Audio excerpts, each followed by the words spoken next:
I'm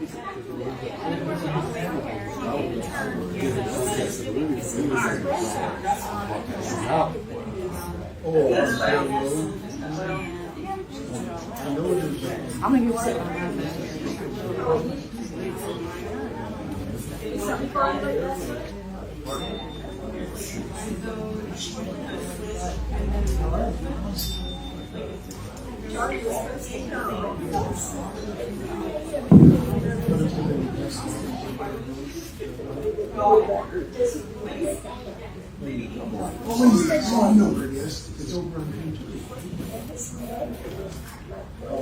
Good morning. Good morning. Welcome. I'm Abby, another AA in the house this morning, and I'd like to welcome you all this morning. Come, whoever you are, holding various beliefs, whatever your skin color, whatever your age or gender identity, whatever your abilities, whomever you love. This is our Fellowship of Unitarian Universalist Fellowship of Statesboro, our religious home. If there are any guests or visitors this morning, would you like to stand and introduce yourself? We'd love to welcome you and say you are here for the first time and you're happy you're here. There will be another time later in the service where we can meet and greet one another. If you do not know, the month of July is dedicated to the Helping Hands Fund. So any donations you make during their offertory will be shared with the Helping Hands Fund. So if you don't know what that is already, it is a sort of ministerial fund that's used to help those in need. And we have had those who have come to church within the last few weeks who have expressed need. And we have been able to supply support for them, but we are also working together to help those who need it. Now, if you will, join me in our congregational affirmation.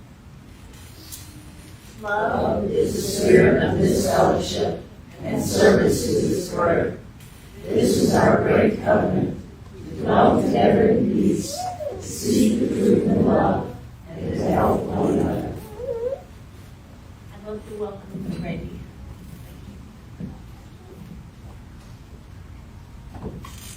Good morning. Good morning. For those who may not know me, my name is Randy Blasch, and I am the intern minister here at the University of Statesboro, and I'm thrilled to be with you this morning. As we normally do, we're going to start by lighting our chalice.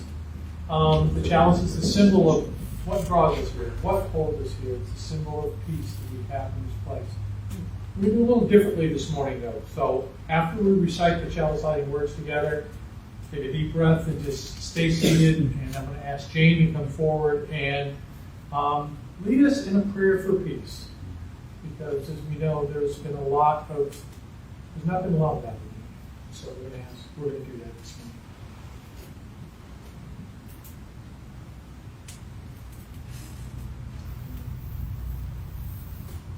Join me. This is our chalice of love and light, uniting us all our day and night.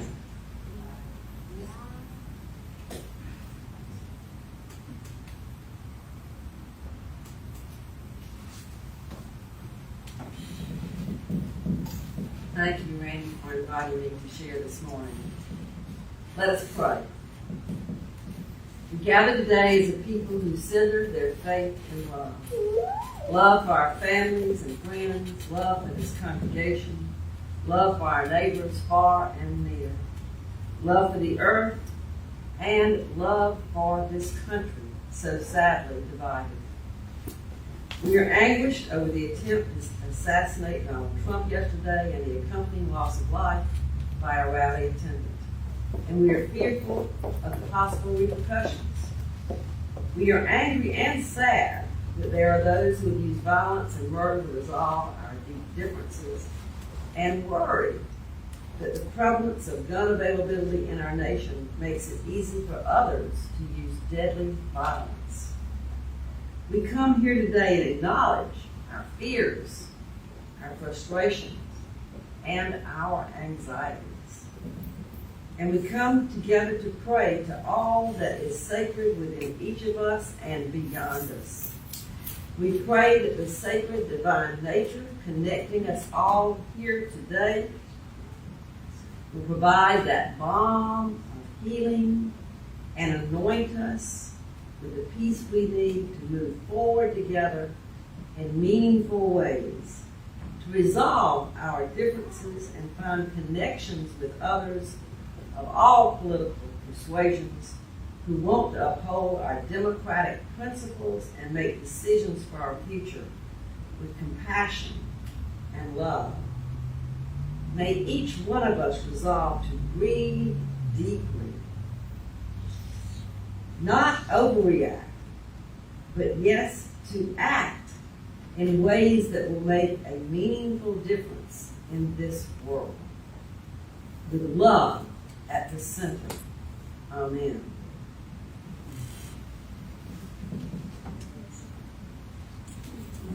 And together, let's stand and lift that prayer up by joining in singing Rise Up, O Flame.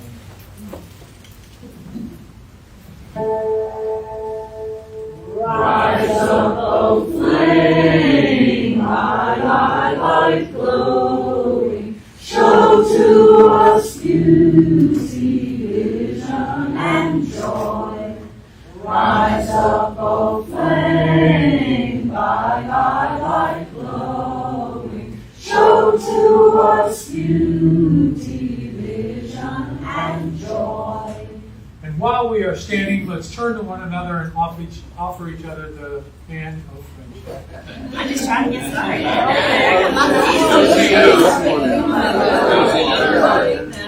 Hey,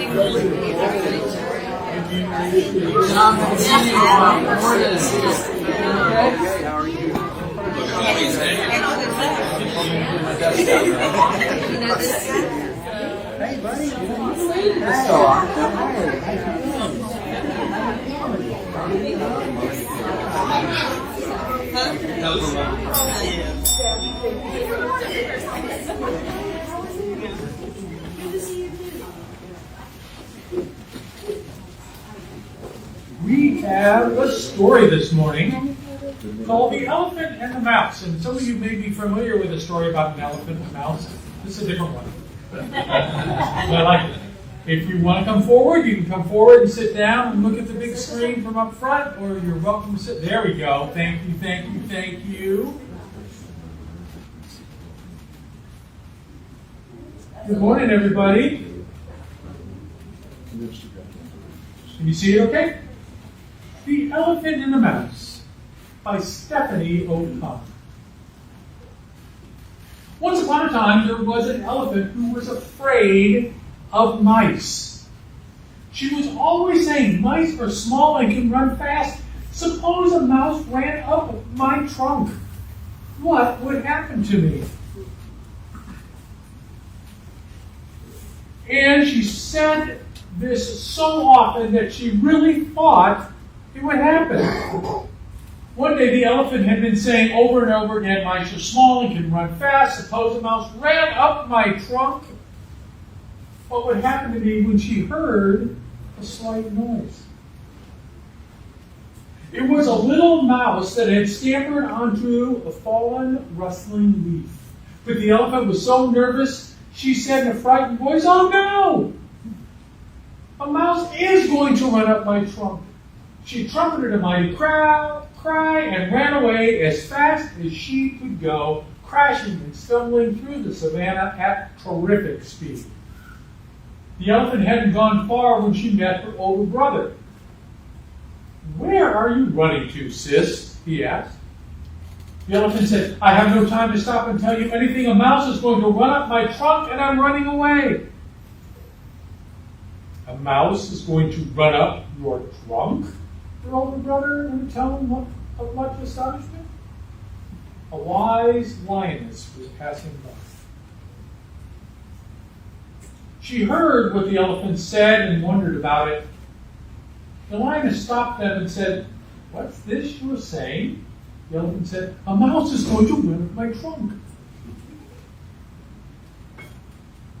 "Back there by the tree," the elephant pointed with the trunk. "Well," said the lioness, "come with me and I'll show you that the mouse has no intentions of running up your trunk." No way," trumpeted the elephant in a very top of her voice. "I wouldn't go near that tree again for anything. I'm so scared." But the lioness said, "Don't worry. I'm going to go with you so you will be safe. If anything goes wrong, everyone knows cats are great at catching mice." And so the lion, the elephant, and her brother returned to the tree. Suddenly they saw the little mouse sitting on the leaf. The elephant whispered, "See, I told you." The lion asked the mouse, "Are you going to run up this elephant's trunk?" The tiny mouse was shocked. "Up an elephant's trunk? No way," exclaimed the mouse. "Besides, an elephant can simply blow me out of its trunk with a puff of air. So I'm scared to go anywhere near an elephant. Elephants are big and heavy. Suppose an elephant sat on me. What would happen to me?" The elephant was surprised to hear this and made a quiet, sad little trumpeting noise. "How could you think that? I would never hurt anyone," she said. The mouse answered, "I'm glad to hear that, and I would never run up your trunk." And then the strangest thing happened. The elephant and the little mouse became great friends from that day on. Before long, neither of them was happy without the other. And would you believe it, that the elephant learned to let the mouse play by catching hold of her trunk and swinging back and forth.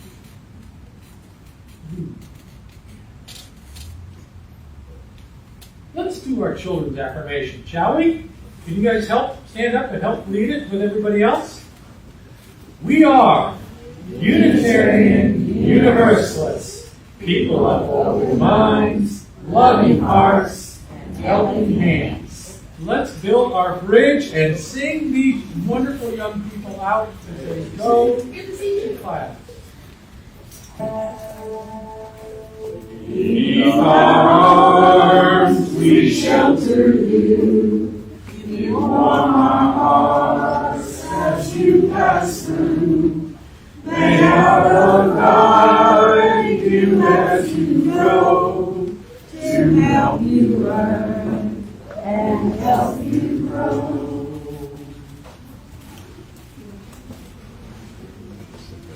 Let's sing, shall we? I feel like singing again this morning. If you could stand, we're going to sing number 298 in the hymnal. If you want to look in the hymnal, but it'll be up on the board. Wake now my senses.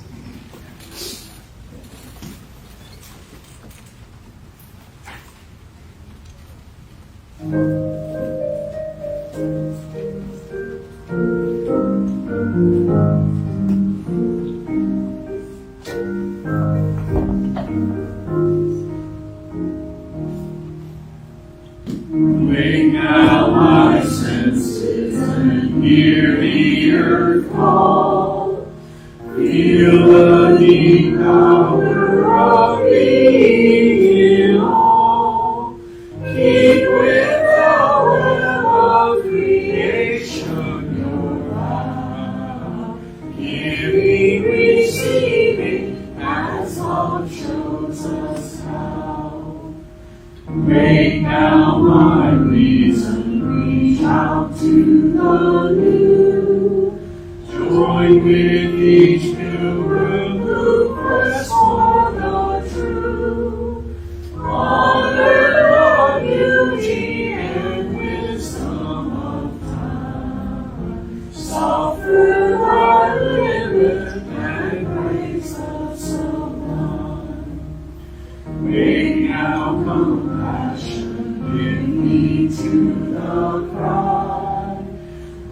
voices of suffering fill the wide sky. Take as your neighbor, both stranger and friend. Waiting and striving their hardship to end. Wake now, my conscience, with justice thy guide. Join with all people whose rights are denied. Take not for granted a privileged place. God's love embraces the whole human race. Wake now, my vision of ministry clear. Right in my pathway with radiance here. Mingle my calling with all who will share. Work toward a planet transformed by our faith. Please be seated. Nicely done. Our reading this morning is from June 4th, 2018, and it's a letter that was written by me to then President Susan Frederick Gray of the UUA. And this was done just prior to the UUA General Assembly in Kansas City, Missouri. The letter starts, first of all, dear President Frederick Gray, first of all, thank you for your hard work during these difficult times. As we approach this year's GA, I was excited to peruse the catalog to work with my congregation on which programs would be best for me to attend, as I will be the only representative at GA this year. Like most of our congregations, we are struggling with issues surrounding race and what we can do to improve relations within and without our church. So naturally, I decided to start there. As a white, cisgendered, straight, white, middle-aged, gray-haired man who grew up in the Episcopal Church, I completely understand how white privilege affected my upbringing and certainly how it provided me with privileges that do not exist for others who are not so raised. I've worked diligently throughout my life on issues of inclusion and know that we have much work to do. The issue we are seeing with engaging our congregation isn't about whether these issues exist, but more deeply surrounds the use of the term white supremacy. It's a term that's been connected, especially here in the South, with vile acts of hatred. So for many of our members, who are good people, doing their best to help with relations of all type, it has turned them away from programs that otherwise I feel they would be involved in. Because I did not want to go into GA thinking this was strictly a Randy problem, I sought the counsel of one of our members, an 88-year-old widow of a former UU minister, who was deeply involved in the early days of civil rights. We discussed this at length, and let me be clear, we agree that white supremacy exists without question. And we know we are part of the problem and hope to be part of the solution. But we also agree that after reading deeply into the information provided by the UUA regarding white supremacy, we are unable to understand the meaning of the term, and while still we are able to understand the meaning of the term, and while uncomfortable with it, we could move past it. We are afraid, however, that term, while technically accurate, is pushing otherwise willing members from reading more deeply into the information provided, and therefore not engaging in work that would otherwise participate. I would love the opportunity to discuss this further with you and those doing the hard work, knowing that GA will be busy for all. Hoping we can at least touch base and find a way to continue to discuss how we can potentially look at the language we are using so we can be more inclusive of and engaging our members. I look forward to attending this year and look forward to continuing this good work in the spirit of inclusion and cooperation, naming it for what it is, but doing it in a way that encourages the participation of all. In faith and love, Randy Blasch, President, 2017-18 Unitarian Universalist Metro Atlanta North, Roswell, Georgia. A moment of silence.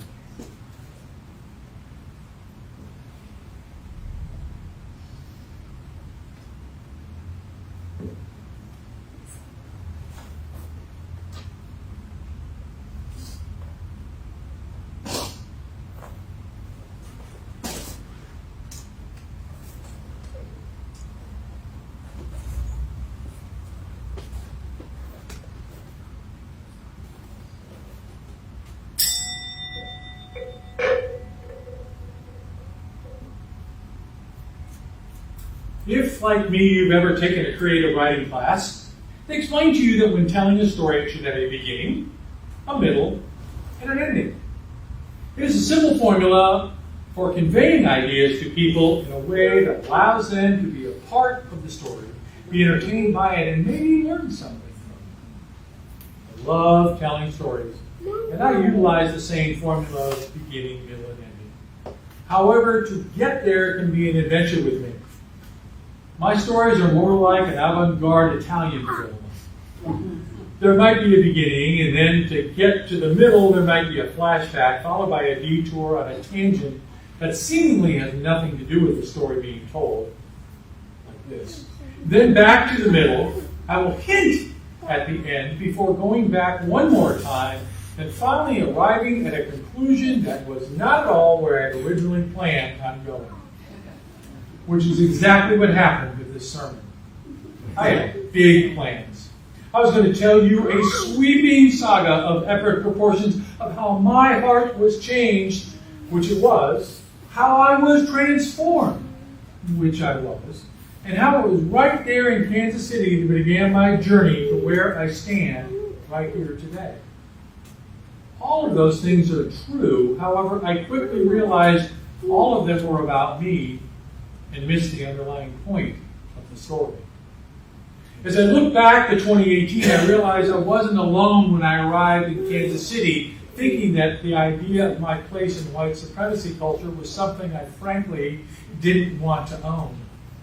It was there in Kansas City that our journey as UUs changed in how we thought about our role in the spread of white supremacy culture. A culture that was right there in front of our faces, that we ignored because we didn't believe that way.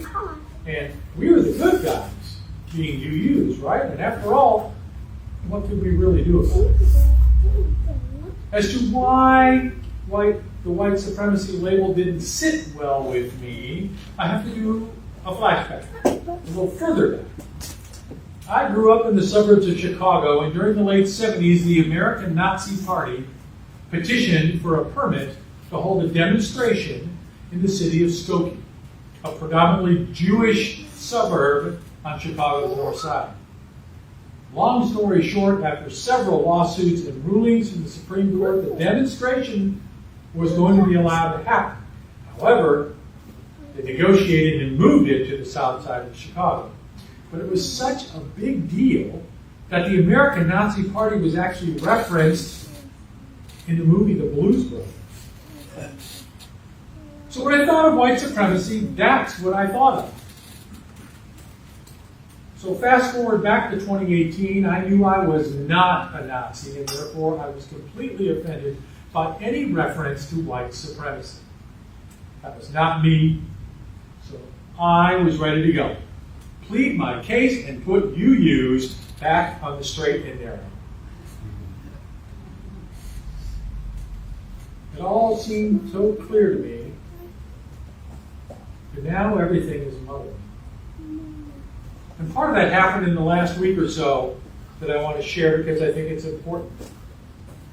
I think I knew before arriving at General Assembly what I thought was the truth, and that week my beliefs and what was and who I was were shattered by real truth. I came in out of that GA with an entirely new perspective, so much so that I made the decision to go apply to seminary. It changed me so much that I actually wrote back to Reverend Susan Frederick Gray.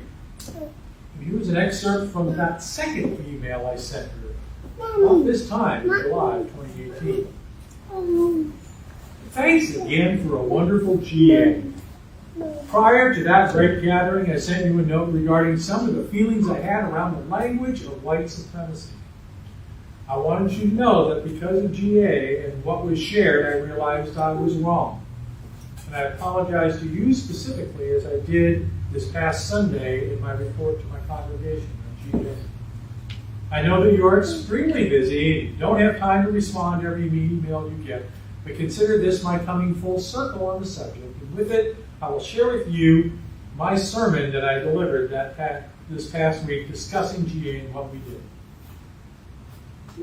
And I did share that sermon that I wrote for my home congregation in Roswell.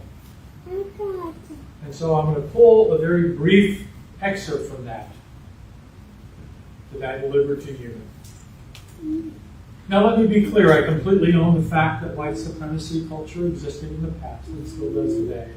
And we as a religious organization should be above the fray of how we conduct ourselves outside, but especially inside these walls. But well, it was the words white supremacy.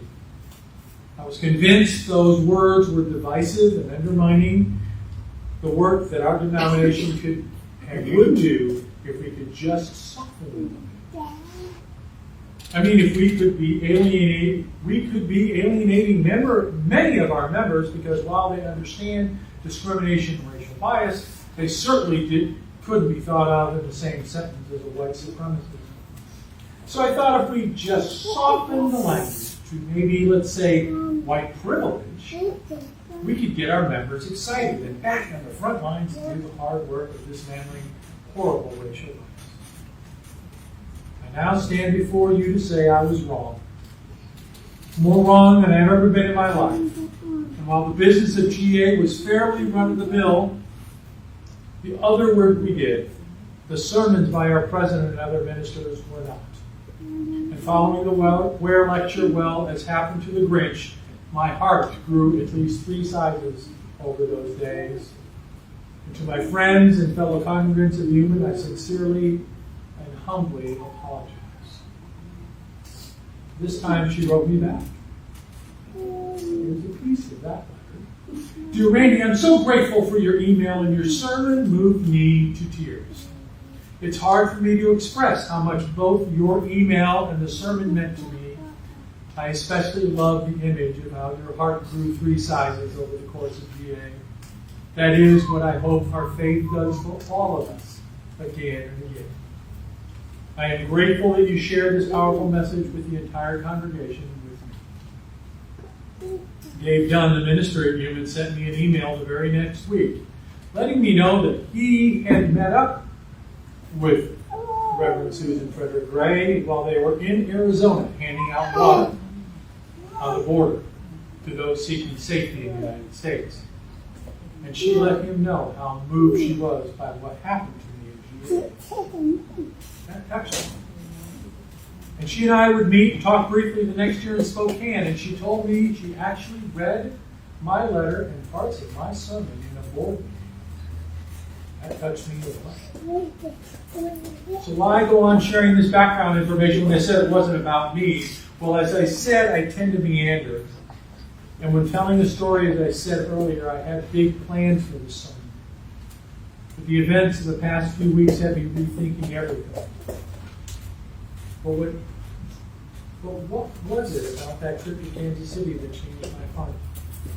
Caused me, like the elephant in our story, to see and hear what was true rather than what I was so convinced was real. It started at lunch on one of the first days of GA. Because I was mostly alone that week, I found a chain restaurant sandwich shop that I liked a few blocks from the convention center. I planned to get my sandwich, go back to my hotel room, eat it, hang out there until that evening's events, skipping workshops from that afternoon. On my way back from the shop, I took some side streets that looked interesting, that I wasn't familiar with, and it was there, coming up the street towards me, was a person, I would guess 10 years or so younger than me, yelling out, "Hey man, that lunch sure looks good." I'll admit, I was a bit afraid. I was in a strange town, and my privilege told me to be cautious of those who didn't look like me, especially if they were loud. But something started stirring inside me, maybe out of fear. Maybe it was divine intervention, I don't know. But I called back again. "You want half? It's turkey." Well, he replied in the affirmative, and we sat there next to each other on a wall, retaining wall in front of the house. And I took out the sandwich and I gave him half, and I threw in the bag of chips I had purchased. And then I took my sandwich and my drink and headed one way and he beat up. And he replied back in his loud voice, "You see, that's what it's all about. This man shared his lunch with me. That's what it's all about." Something close to that. I got back to my room, still a little scared, to be honest with you, and really confused, but feeling good about what just happened. It was something simple. We literally broke bread together, and suddenly I had some energy and decided to go to a workshop. And I'll be honest, I don't remember the exact workshops I would attend the rest of the week, but I do know that everyone I found, that I went to, talked about white privilege and white supremacy. And when GA was over, I went back on my way back to the airport to head back to Atlanta. I knew at that point that I was on a different path. The next big thing that happened to me is when I got to Chicago to change planes. You see, I was flying on 3 miles from United. So it was Kansas City, Chicago to Atlanta. But anyway, we were just about to board our evening flight when they announced that we would be delayed and they were reallocating our plane to another flight. And we found out we wouldn't be leaving until after 11 that evening. So I sat at the end of Terminal 1 in O'Hare. No TV, not much to do. So I read and I thought about that week. And I knew that the sermon that I had planned to give in a couple weeks from GEA was not what I was going to give. And that my path and our path as a church and a denomination would be changed forever. We have done such good work over the past few years in our faith, but once again, like in 2018, I find myself frightened. Not by fear this time of what I might find looking in the mirror, but this time I think about the turmoil that is in this upcoming presidential race and was given to us with a giant exclamation point last night. And then I am almost paralyzed when I think of what could happen if. We've watched our Supreme Court almost completely dismantle our 235-year-old Constitution. And if you believe in the Project 2025 plan that is being put forth by some, which I do believe that's what they plan, by the way, well, again, I'm scared. And part of me wants to crawl into a hole or disappear to Canada. I know that my voice, your voice, all of our voices are needed here. And we cannot be silent. I'm scared about the fallout from the adoption of our changes to Article 2. While this congregation in the one in Brunswick support Article 2 changes, there are many UUs who are not happy about the change, and I'm afraid they will turn their backs on the hard work that needs to be done. And it scares me. We must continue to be vocal for our support for people of color. We must continue to be vocal about our support for the LGBTQ plus community and specifically the trans community. We must stand up and say we will not be silent. We will not allow this country to disappear back to the days of hatred and cruelty. With all that said, I'm still afraid. Here's another one of my little tangents. Over the past few years, I've had the tradition of watching the movie of the musical 1776 on the 4th of July, usually by myself. And I started to watch it again this year, twice to be exact, and I couldn't get past one of the opening numbers. Sit down, John. Because that's what I think the world is telling us good troublemakers. Just sit down. And then I thought of what Franklin and Jefferson and Adams would think of watching our Constitution being shredded in the name of greed and corruption and fear. And don't get me wrong, I know our Constitution and our history in this nation is far, far from perfect. But the bottom line is the Constitution is a living document of hope. And I still have hope that it can be salvaged. I have hope that freedom for all still means something to the people of this country. I have hope that our voices will be heard. I have hope that people will remember Matthew Shepard, Susan B. Anthony, Dr. King, Malcolm X, George Floyd, Ahmaud Arbery, and that they will not be silent. They will stand up and shout from the mountaintops and beachfronts and cotton fields that we will not give up. We will not turn our backs, but we will fight for the rights of all people. And now look, I get it. You're tired. I'm tired. So very tired. It feels like we've been battling this all our lives. Some more than others. But we can't stop. We have to keep going. So what can we do? Well, first and foremost, we need to vote. This election could be about the survival of our country and our faith. And another thing, if you're interested, there's a vigil planned on Wednesday in Brunswick at Ahmaud Arbery Park. I'm going to be there. And if you want to come and need a place to stay, come on down. I've got room. It's from 3 until 7. And I've been asked by Miss Diane Jackson, Ahmaud's aunt and member of the UU Church in Brunswick, to speak. And I get it. It's going to be hot. We'll be uncomfortable. And there are probably at least 13 other things on your list of things to do or places to be besides there. But I, for one, know I need to be there. We need to stand up and let those who want to take freedom away from women, from children in schools. Just in case you didn't know, Project 2025 talks about eliminating the Department of Education and free lunches for children. And we need to stand up for those who want to take the freedom away from our LGBT friends and people of color. Our friends who live on the streets. We will not stand by and let them implement Project 2025 without a fight. And I say all this, but let's have a moment of real honesty here, people.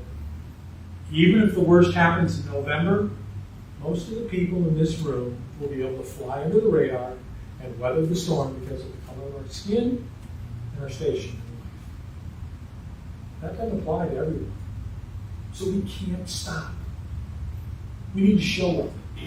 We need to let those who would take freedom away know that we won't go down without a fight. And we will continue to do the work John Lewis asked us to do. We're going to make good trouble. And lots of it. I know now because of Kansas City that I was and am part of the problem. I get that, but I can also be part of the solution. I can bring change because, my friends, there is hope. I know it doesn't feel that way right now, but there is hope. But hope is not going to happen on its own. Hope is something we need to create.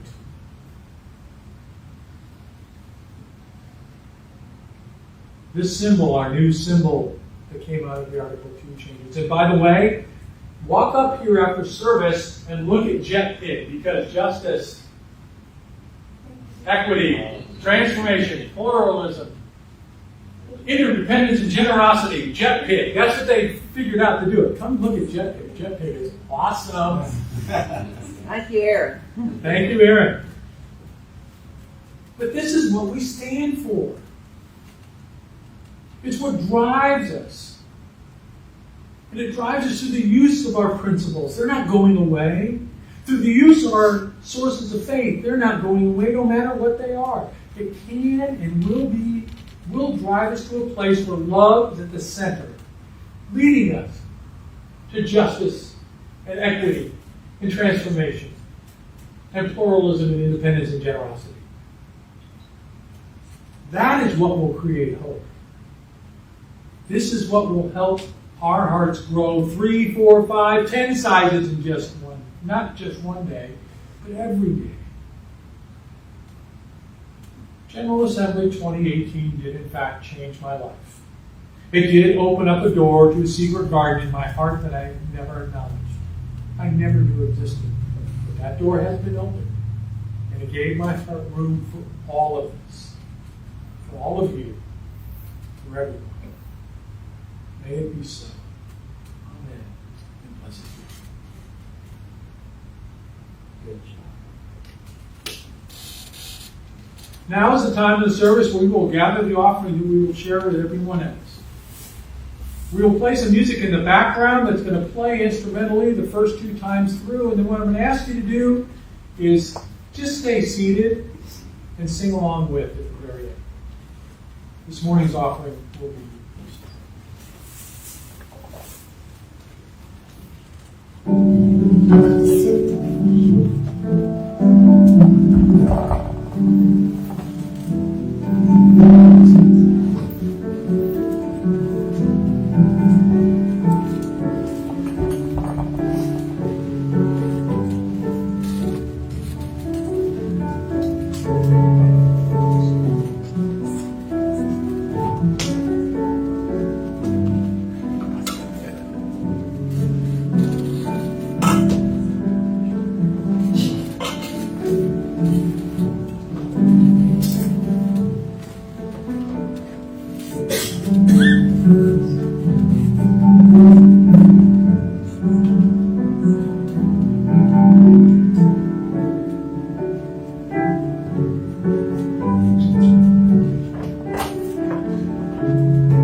together. We're going to sing. She's going to play through again and sing along with it. And I will let you know the words beforehand. So, and then we'll sing it all together the second time. Oh, we give thanks. We give thanks for this precious day. For this precious day. We're all gathered here. We're all gathered here. And those far away. And those far away. For the times we share. For the times we share. With love and care. With love and care. Oh, we give thanks. We give thanks for this precious day. I think you know the words. Let's do it together. We give thanks for this precious day. For all gathered here and those far away. For the times we share with love and care. We give thanks for this precious day. For the work of this church, which is weaving a tapestry of love with our lives, we give thanks for this offering and those who made it possible. Now is the time in the service where we share our joys and concerns. If you have a joy or concern, feel free to come forward and light a candle or stand where you are and I'll light one for you. The joys and concerns will be shared during the live broadcast. However, when it's finished, before it goes up permanently on Facebook, we will be editing them out. So if you're concerned about privacy. And people can comment in the. Oh, and thank you. And if you're at home, please feel free to comment in the chat, and we'll be happy to let you. I need to drop a pebble of remembrance for Dr. Ruth. Those of us who teach OWL and have taught OWL and will continue to teach OWL. Dr. Ruth was one of the first people that allowed us to speak openly about sex and sexuality. And she was amazing. And just she's only 4'7". I mean, I was reading some things in her obituary. But anyway, it's important for those of us who think how important that is to be able to teach that and be open about it. Dr. Ruth was really one of the pioneers of this. I'm going to drop this last pebble. All those joys and concerns that are still too tender to escape the folds of our hearts. Let's keep one another in our care for the week to come. And let's stay seated this time and sing Spirit of Life in a prayerful way and lift up these joys and concerns and all those others unspoken to the Great Spirit.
And the congregation said, Amen. Join with me in the words on the screen as we extinguish our chalice.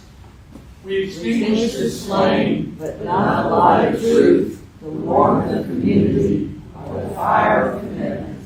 These we carry in our hearts until we are together again. Do we have any announcements? I know there's a board meeting tomorrow at 3 o'clock on Zoom. 3 o'clock tomorrow on Zoom, the regular Zoom connection for those who are there. Anybody else have announcements? Again, cake. Cake and cake. So Randy, you'll have cake, coffee, fruit, and then come back for discussion. I'll set it up and we can have discussion afterwards, yes, but please make sure we celebrate Tanya and her family as they should be celebrated. Anybody else? That's good. Let's stand up now and sing our benediction. I love Jane. Let's go.